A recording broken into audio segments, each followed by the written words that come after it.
we should set up camp so early? Well, according to my geopad, we have a full day's travel until we get to the Calgary Stampede, so let's get some sleep. Are you sure this geopad is working?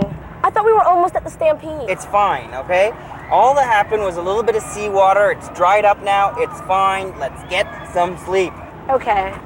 Yeah. Oh, my darling. Oh, my darling.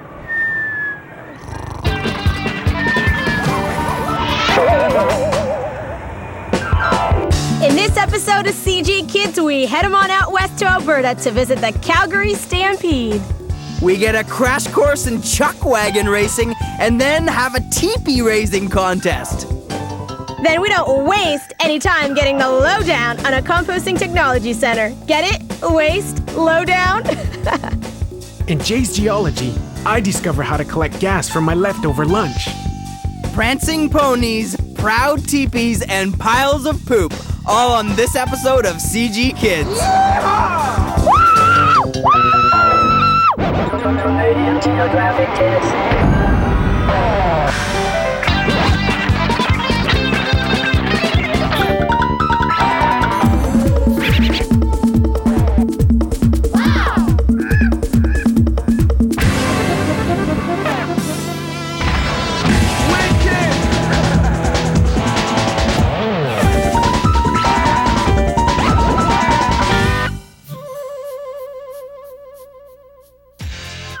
This is Calgary, a beautiful city in the foothills of Alberta's Rocky Mountains. It is Canada's 5th largest city, and it has almost 1 million residents, and as you can see, it's a thoroughly modern city in every way. But every summer, for 10 crazy days, the city returns to its frontier roots with the Calgary Stampede. The various competitions are crazy, like wild saddle bronc riding and even bull riding. And then check out the trick riding. And of course, bareback riding. Okay, I'm ready. Woo! Ride 'em, cowgirl. Edie and Jamie are in Calgary, just in time for the Calgary Stampede. Almost every year since 1912, this huge rodeo has drawn people to Calgary. Today, cowboys from all over the world head to Western Canada in the summer to whoop it up. Calgary is located in southern Alberta, where the prairies of central Canada meet the Rocky Mountains of western Canada. Calgary was actually the province's very first town. Calgary's name is Gaelic for Bay Farm, and coincidentally, the city sits at the confluence of the Bow and Elbow rivers. See where they meet up here? And there's a huge agriculture and livestock community. If I click on the various regions of Alberta, you can see how the province is mainly boreal forest. But surrounding the city of Calgary is rich prairie land. When the railway reached Calgary in 1883, it linked Alberta with eastern Canada, and soon the city was thriving as a distribution center for the farming and ranching community. But something else happened around this time in Alberta that had a huge impact on the province. Natural gas was discovered when a well was dug for the Canadian Pacific Railway, and a few years after this, oil was discovered and Alberta was known as the fastest growing province in Canada. The Calgary Stampede is a great way to celebrate Calgary's early beginnings, both in farming and its amazing First Nations history. We are here on stadium grounds, and this is the chuck wagon barn filled with thoroughbred horses, and we're doing everything we can to fit in. And this is where we're going to be hooking up with Charlie Prophis.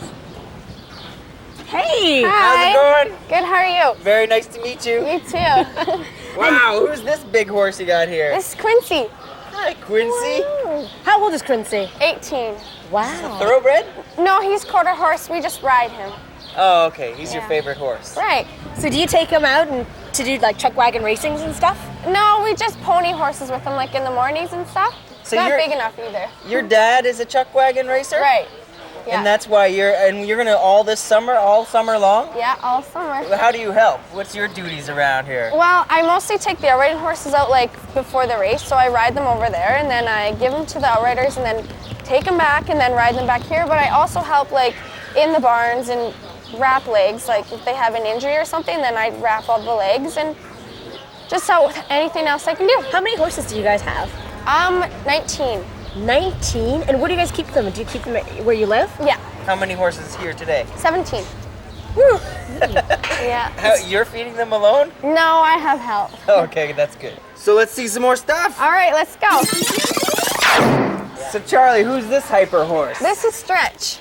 He's an outriding horse. Wow, what's an outriding horse? Well, they follow the wagon, which they have a rider on them. They have to get all their equipment in. They have to get around the barrels. Without penalties, all the outriding horses have to be within 150 feet of the wagon, and they have to race across the finish line. And is he temperamental? Too temperamental? I don't think so. Just today for us. Yeah. Oh my goodness, help me! Different chuck wagon teams race at different times. So while some horses are being warmed up, others need to cool down because they're still steaming. So can you tell me a little bit about the history of chuck wagon racing? Yeah, it was actually, it used to be a cookhouse chuck wagon. Like, it wasn't really a chuck wagon like this. It was built differently. They would have to race to the nearest, like, saloon or ranch or something, and they would have to throw all their stuff in the wagon, and the last person to the wherever they were going would have to buy the round of, like, beer or alcohol or whatever they were drinking. So how heavy is this thing? They really rumble when they're going, huh? Yeah, the minimum weight, like, they have to be 1,325 pounds. Now I noticed that yours is called Chick Wagon. What do you think of that name? I think it's pretty cool. It's actually a really cool name. Yeah, and you know what? We're two cool chicks. Yeah. So I kind of like that. Hey! That's Charlie's dad on the chick wagon getting ready for his heat. Unfortunately, while we were inside, a huge storm hit Calgary, making a mess of the Stampede grounds. But the race goes on, rain or shine. And now the wagons for the 9th and final. Finally, it's time for Charlie's dad's race. There's the horn and the king is trying to take it. Grand Prophet says no. Here they come down the lane. Look at this. Kelly Sutherland in the middle. Grand Prophet on the rail. Rick Fraser on the outside. Here they come. Here's the wire. Look at that finish. It was such a close race. Look at that finish. 3 lead horses, nose to nose at the finish line. Along with getting completely covered in mud, Charlie's dad placed second in his heat.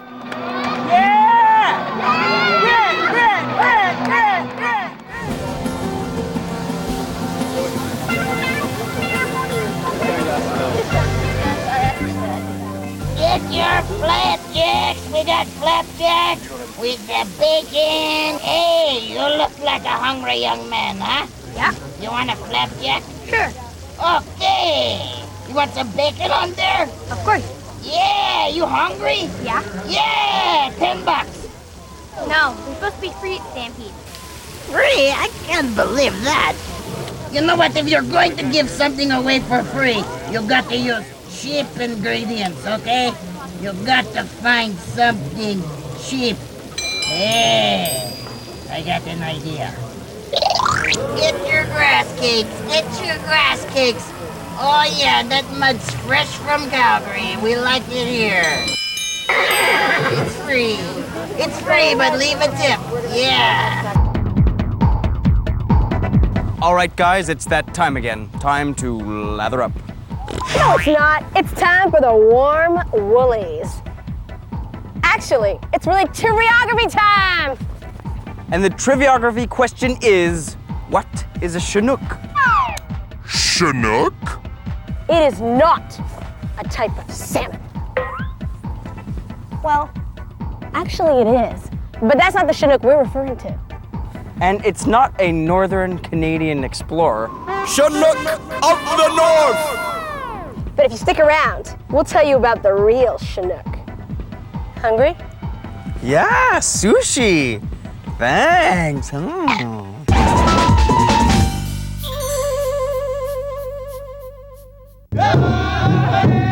Jamie has left me here to set up camp at the Calgary Stampede's Indian Village. Now this village has been part of the Stampede since the very beginning in 1912 and gives you a peek into the heritage of this area's First Nations people, the Plains Indians.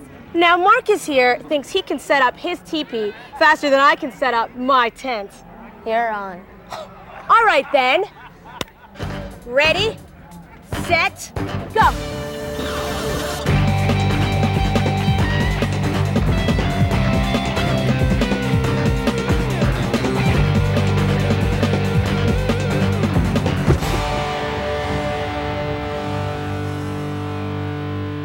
Teepee raising is actually a daily competition here in the Indian village, and each teepee is uniquely painted and decorated. Marcus took me to his family's teepee. The teepee here, is it an accurate representation of the way that your people lived in the past? Yeah, people stayed in here, like lived in here, and then this stuff used to be buffalo hide. The teepee used to be buffalo hide. So would people who lived in the tent, would they stay in one place? No, they'd follow the buffalo, stay beside the water. Wow, so they would actually go where the food's going. Yeah. Why don't you tell me a little bit about what you're wearing, because it's so beautiful and colorful. It's just like grasslands outfit. Okay, and when would you wear a grasslands outfit? When I go dance, and like long ago, the grass dancers, before everybody sets up camp, the grass dancers bless the ground, stomp down the grass. Could you show me a little bit of it? Would we have enough room here that you could demonstrate?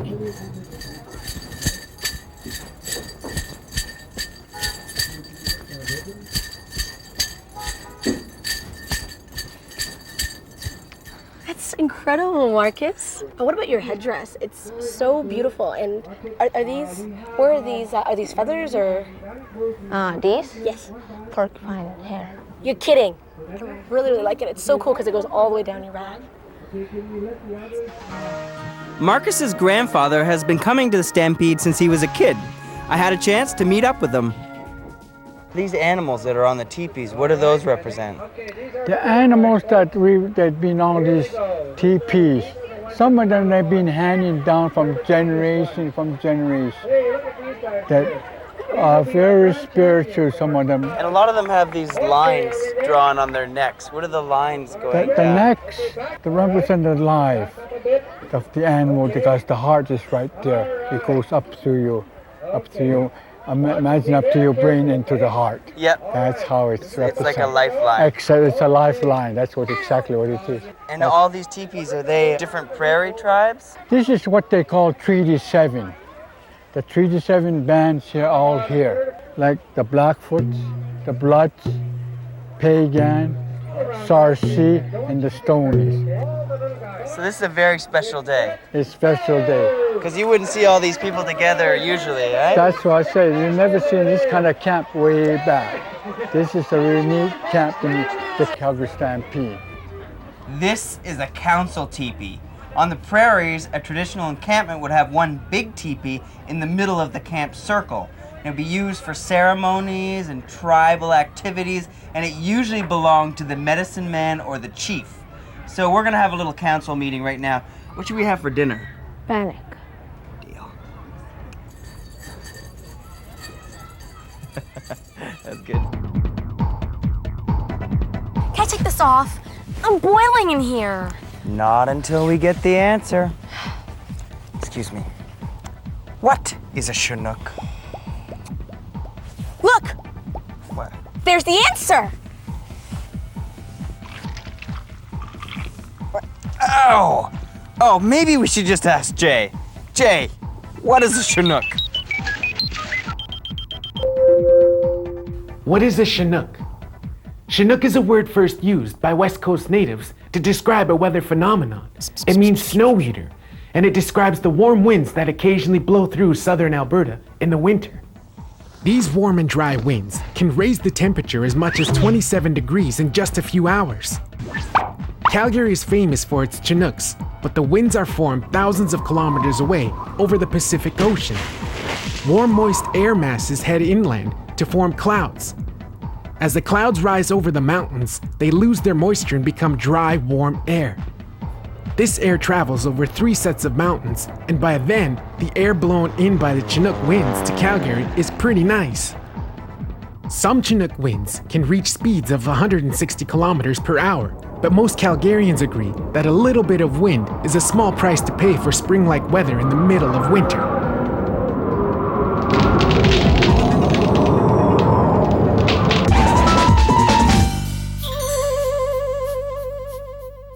The Calgary Stampede is a great place to visit if you love farm animals. Every year, hundreds of horses, cows, and sheep come to the Stampede, and they all have one thing in common.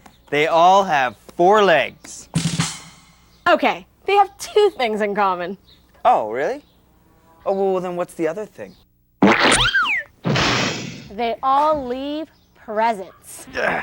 Okay, who's cleaning this up? Scissor, paper, rock! Scissor, paper, rock!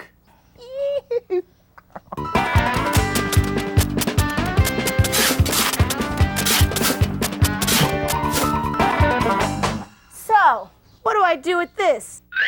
We recycle it. Well, all right. Well, where are we? Well, this is Old Scarlet Composting Technology Center. It's part of our Old Scarlet Center for Innovation. So what is compost?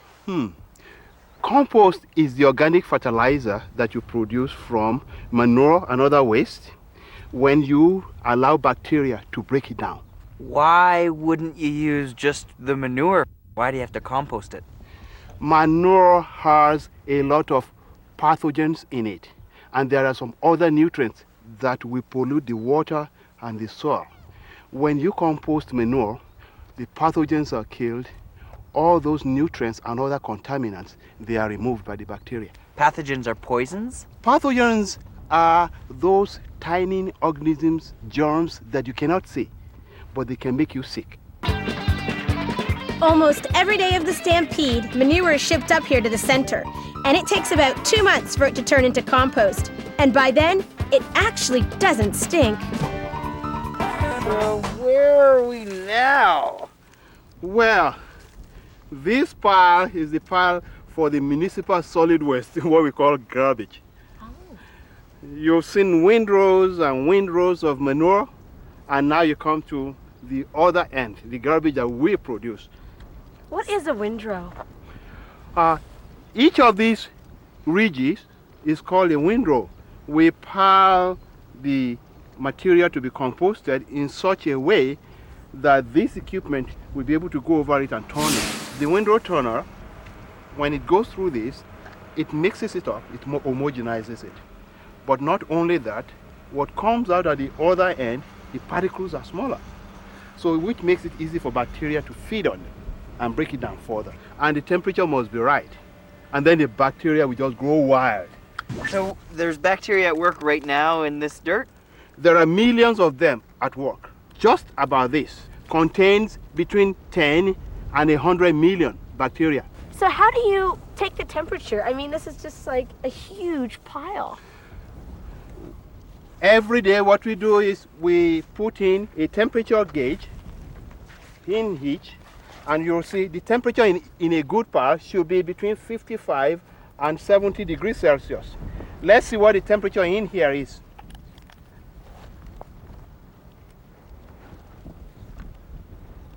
Actually, this is hot. It's 70 degrees Celsius in there. In here? Yes, and the bugs are going wild. It's so warm. They are going wild in there. It's 70 degrees Celsius. So if we stick our hand in, will we feel how warm it is? You can feel how warm it is. Oh wow, it's it's hot. You know? Yeah, It's kind of hot in there. That is the same temperature that you take to pasteurize your food. Wow. That is the reason why the process kills all the pathogens in your waste. I'd hope so. Oh, definitely. It's good. Don't worry. It's clean. Good. It's clean. It's clean dirt. Well, we started with the garbage today, and this is the final product that you see. This is high quality compost. That's amazing. Thanks for being here. That's beautiful. That's beautiful compost.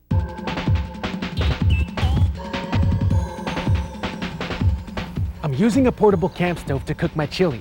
The stove uses propane, a type of gas to burn and create a flame. Butane, methane, ethane, and propane are some of the gases that make up natural gas. On their own, they have no color and usually no smell. In Canada, 25% of the energy we use comes from natural gas. We use it for everything from heating our homes to running our vehicles. Natural gas actually comes from underground. Large pockets of it have been forming underneath much of Alberta for millions of years. In fact, Alberta's a very gassy province. This basketball contains 1 cubic foot of air. Just imagine Alberta produces 5 trillion cubic feet of natural gas every year. That's 5 trillion basketballs. Alberta's the 4th largest producer of natural gas in the whole world. Natural gas is a fossil fuel. That's because it comes from materials that were once alive, like plants and animals. Let's head into the lab and find out how it goes from that to under our feet to that.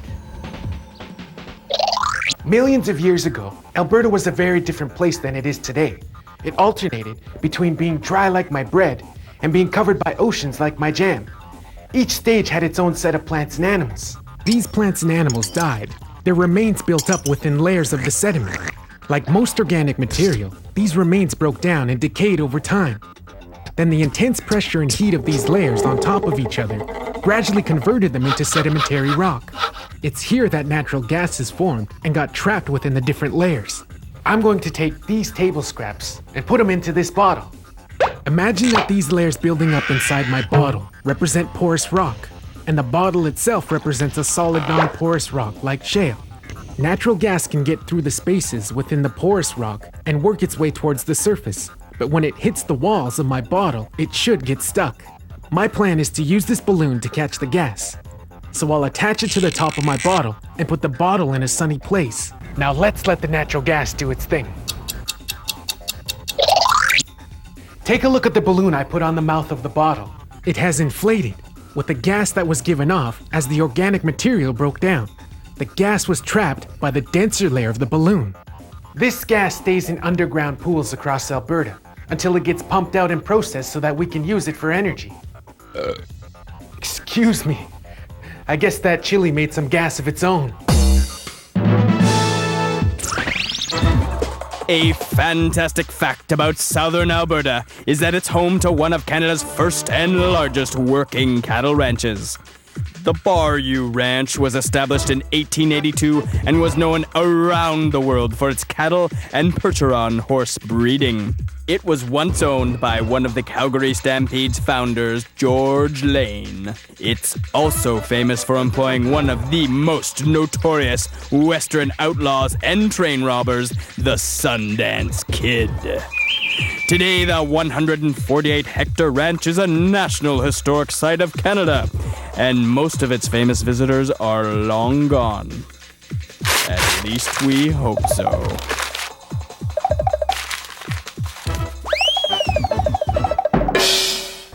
Okie dokie, great! At least it's not upside down this time.